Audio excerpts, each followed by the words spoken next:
নমস্কার বন্ধুরা, আজকে আবার একটি নতুন ভিডিও নিয়ে চলে আসলাম। আজকে যে রেসিপিটি আপনাদের সঙ্গে শেয়ার করব সেটা কিন্তু বেশিরভাগ মানুষেরই খুবই প্রিয়, আমারও কিন্তু খুবই ভালো লাগে। রেসিপিটির নাম হচ্ছে গিয়ে ধোকলা। হ্যাঁ বন্ধুরা, আজকে বানাবো ধোকলা। এই ধোকলা আপনাদের কার কার প্রিয় অবশ্যই কিন্তু কমেন্টে আমাকে জানাবেন। হঠাৎ করে এই ধোকলা বানানোর একটি কারণও আছে। কিছুদিন আগে একটি দোকান থেকে আমি বাবার জন্য ধোকলা কিনেছিলাম। ধোকলাটা কিন্তু ভালো ছিল না। তো বাবা যখন খেয়েছিল তখন বলছিল যে ধোকলাটা না একদমই খারাপ, ধোকলাটা থেকে বাজে একটা গন্ধ আসছে। তো আমি বুঝলাম যে ধোকলাটা ভালো দেয়নি।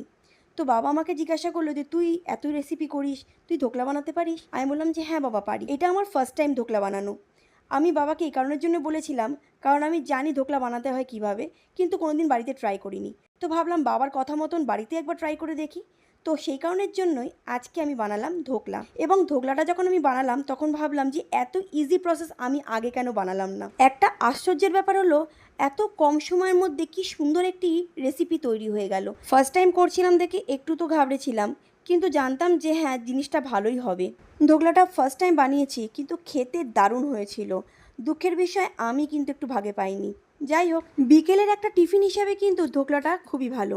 আর এই অল্প সময় অল্প উপকরণ দিয়ে যেহেতু হয়ে যায় জিনিসটা, বানানোও খুব সহজ। আমার তো খুব ভালো লেগেছে এই রেসিপিটি। আপনাদের কেমন লাগলো ভিডিওটা অবশ্যই কিন্তু কমেন্টে আমাকে জানাবেন। আর আজকের ভিডিওটা ভালো লাগলে পরে অবশ্যই লাইক করবেন, শেয়ার করবেন এবং আমার পেজটি ফলো করবেন। তো আজকের মতন ভিডিওটা আমি এখানে এন্ড করছি। দেখা হচ্ছে আপনাদের সঙ্গে আরেকটি নতুন কোনো ভিডিওতে।